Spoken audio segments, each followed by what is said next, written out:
Emily didn't speak right away. She simply held his gaze, as though the weight of her silence alone could nudge the truth out of him. Harry bristled at it, shifting his shoulders, adjusting the cuff of his suit jacket with more force than necessary. His discomfort was unmistakable, though he tried to disguise it behind a practiced stoicism. "You said," Emily continued at last, her voice soft but controlled, "that your children will grow up knowing their truth. But children don't inherit truth. They inherit stories. Stories told by parents, by the world, by the media. Stories shaped by silence or conflict or distance. The question is, whose story will they trust?" Harry's throat bobbed as he swallowed. "They'll trust ours," he said. "Because they'll know we protected them." "Protected them," Emily echoed. "By removing them from the country where their heritage, their ancestry, their roots exist." "By removing them from danger," Harry snapped. "Danger," she repeated. "But they now live in one of the most publicity-driven corners of the world. In a place where celebrity culture is an economy, not an accident. In a home surrounded by walls, cameras, private guards. Is that safety? Or is that another form of captivity?" The question hung between them, sharp enough to cut. Harry leaned forward, elbows braced on his knees, as though preparing for impact. "You don't understand what it's like," he said. "You've never lived the kind of life I grew up in. Controlled, watched, scripted, every emotion judged, every mistake amplified. If I can spare my children even a fraction of that, I will," of course, Emily said gently. "But children learn as much from what parents run toward as from what they run from. And what you've run toward, cameras, platforms, deals, doesn't look like privacy. It looks like reinvention." Harry stiffened. "We didn't run toward cameras," he said. "We ran toward independence." "Independence," Emily said. "That requires a constant exchange of visibility for revenue." He blinked, caught off guard by the precision of the statement. "Your new life," she went on, crossing her legs calmly, "depends on being seen. On being heard. On staying relevant.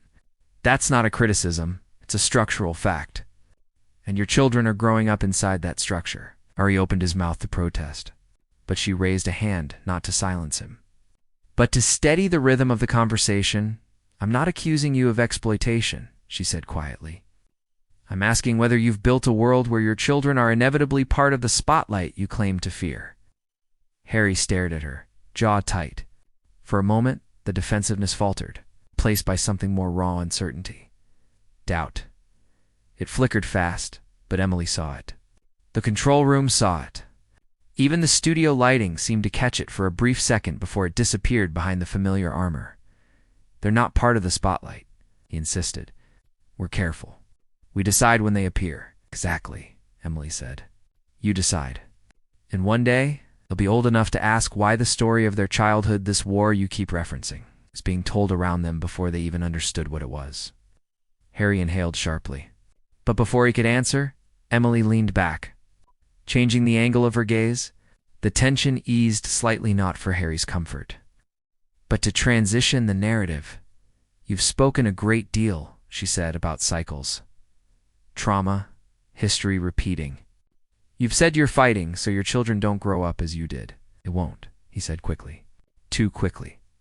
But here's the question," Emily said, her voice low. "If your children grow up knowing only one side of their family, one version of events, one narrative shaped by conflict, are you sure the cycle has been broken? Or has it simply changed shape?" Harry's lips parted, but no words came out. In the control room, someone whispered, "He's shaking." It wasn't not visibly, but the slight tension in his hands, the flex of his jaw, the shift in his posture. Millie read it all. "You've said," she continued, "that the monarchy is an institution built on silence. But you've created a new institution around yourself, one built on visibility, one that depends on telling your story repeatedly. And your children are inside that story whether you intend them to be or not." "Stop implying they're props," Harry said, voice cracking slightly. "They're my children. My priority. My life." "I believe that," Emily said softly. "But priorities and outcomes aren't always the same." The conversation stalled. For a moment, neither spoke. Even the cameras felt quieter, as though the studio itself was holding its breath. When Emily finally spoke again, her tone shifted, less confrontational, more reflective. "Let's talk about the future," she said. "Yours, your wife's, your children's. You've made a life in California. A life built on independence. Yes, but also visibility, advocacy, celebrity." Harry nodded, though warily. "You've built a platform," she said. "And platforms require maintenance. Public attention, engagement. They require you to stay part of the conversation you claim to want distance from. Doesn't that worry you?" "Not if we control it," Harry said. "Not if we stay true to our values." "Values," Emily repeated. "Let's examine those.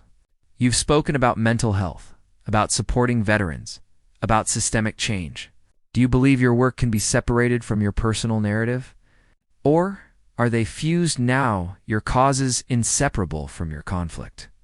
Harry hesitated. "It's all connected," he said finally. "My experiences drive my work." Then Emily said, "What happens when the conflict ends? Or if it doesn't? Will your work collapse without it? Or will you be forced to keep the conflict alive to sustain the platform built on telling your truth?" Harry stared at her, stunned. He hadn't expected this angle. He hadn't expected the implication that his fight, struggle, his ongoing war might be part of the brand. "You think this is some strategy?" he said quietly. "Some business plan?" "I think," Emily said gently, "that you've built a life where stepping back from the conflict is no longer simple. Where resolution, true resolution, could undermine the narrative that currently powers your visibility. And that's not your fault. It's a consequence of the world you now inhabit." The words settled over him like dust. He didn't argue. Not right away.